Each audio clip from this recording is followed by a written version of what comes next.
Hello, sisters. Hello, ladies. Hi, guys. So my name is Steph, and I'm from Birmingham. I am 31 years of age. I'm also a film director, writer, and a producer. And today, I have the privilege of sharing my story with you guys. I, like many of us today, felt a great need to attach myself to something that made me feel whole. I needed to be a part of something. You see, my perception of self was distorted because for so long my identity was attached to the things in this world that validated my existence. The L, the G, the B, and finally the T. When I started documenting the changes faces of Stefan, my last worldly identity, I would almost always finish my vlogs with, "Don't let anyone validate who you are." But why did I need to make that statement every time? It's simple. I actually needed validation because something was stolen from me at a very young age. In Genesis 1:27, it says, "So God created mankind in his own image. In the image of God, he created them. Male and female, he created them." By God's design, he created a masterpiece, and he said it was good. Yet the rebel in me disagreed, and so I redesigned it the way I saw fit. Spending 2 years of my childhood in Jamaica exposed me to a lot of obscenity. My childlike self just wanted to embrace the culture and explore my heritage and venture into the foundation of my roots. However, what was pure in God's eyes quickly became defiled. Little did I know that my younger self would have been stalked by grown men nearly every night. I had my innocence taken away from me at 13 by two different men. I was groomed by one 19 to 20-year-old who took my virginity and left me in the thick of my blood. And on the same day, I was lured into the back of a church by my stalker, who was 25, who took advantage of me sexually. That was the moment I made a vow to never treat women the way I was treated, and so I embraced who I was, as a tomboy, even more than ever before. Little did I know that many years later, I would have embodied the exact same predatory characteristics of those two men in the relationships that I pursued with women. In my later teenage years, I began exploring my sexuality, but the pangs of gender dysphoria started to kick in when I realized that being a lesbian wasn't something that I wanted to identify with. So I would disguise myself as a man on dating sites at 16 and lure women into believing that I was a guy. By day, I was Stephanie. By night, I was Trey. 1 year into my secret lifestyle, I fell in love with someone. Each time she would ask to meet up with me, I would, but because I was disguised as someone who looked completely different from the internet persona, thus I became the stalker. Until one day I had enough of lying and decided to tell the truth. The rest is history. I began my pursuit of happiness from age 19, and when I finally encountered someone who was everything that I wanted to be, I went on a quest and spent years researching how to begin my process of transitioning. Whilst I was pursuing this identity change, and secretly counting the cost about what family would say, how my peers would react, if my girlfriend would still love me, I built a status for myself in the LGBT community. I began to advocate in all the ways that I could.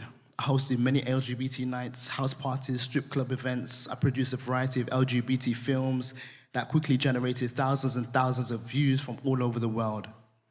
And the list goes on. I wanted to explore everything I could, and I did, but it still wasn't enough. In 2014, I hit rock bottom. 4 endless, tumultuous battles of insecurities wrapped up in gender dysphoria. I began to hate my outward appearance. My hips were too wide, my bum was too big, my breasts were just taking up too much space, and I was sick to death of being referred to as a female. So I medically transitioned. I started to embody what it really means to be male.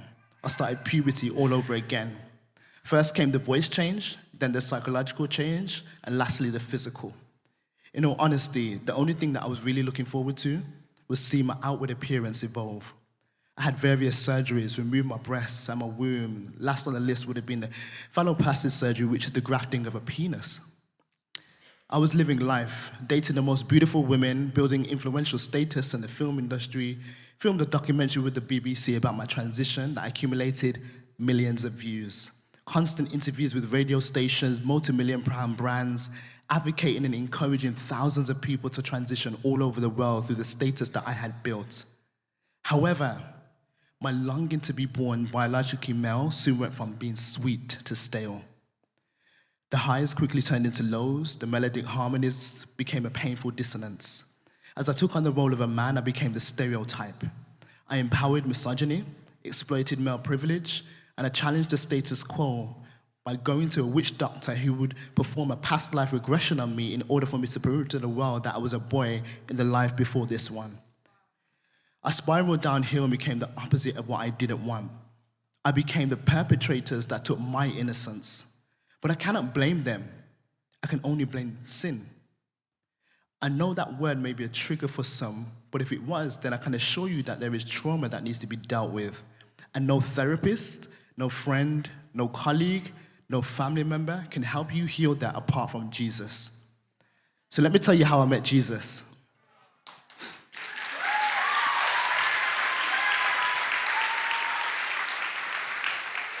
In September 2019, I hit rock bottom. The pain was unbearable this time. I hated the term transgender, but I couldn't attain the standard of man that I dreamt of becoming. So I made a decision to end my life. But God miraculously provided me a way out. So from that day forward, I went on a mission to seek the truth behind my existence because happiness was all I ever wanted. Little did I know that the truth I sought was going to completely transform my life in a way I would never imagined. Then one day, I was met by a disciple who taught me what it means to be a true biblical Christian. So in Isaiah 43, 18 to 19, it says, "Forget the former things. Do not dwell on the past. See, I am doing a new thing. Now it springs up. Do you not perceive it? I'm making a way in the wilderness and streams in the wasteland." What you see standing here is a result of the power of our Creator, the greatest artist, the most gracious, merciful, compassionate, and just Father we could ever ask for. And as he made a way in my wilderness, he provided a stream that guided me into the waters of baptism on April 19, 2020. He reminded me that I was made in his image and not the world's. So my name is Stephanie, which derives from the Greek word Stephanos, meaning crown or garland. Ladies, I once took the crown off because I didn't know my worth. Now I not only know my worth, but I know my value. And today, like every day, I am choosing to put it back on and be reminded that God's kingdom is royalty. And it's time to acknowledge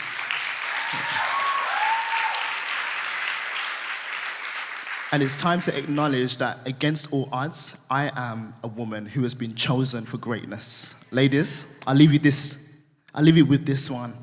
Do you know who you are? Thank you.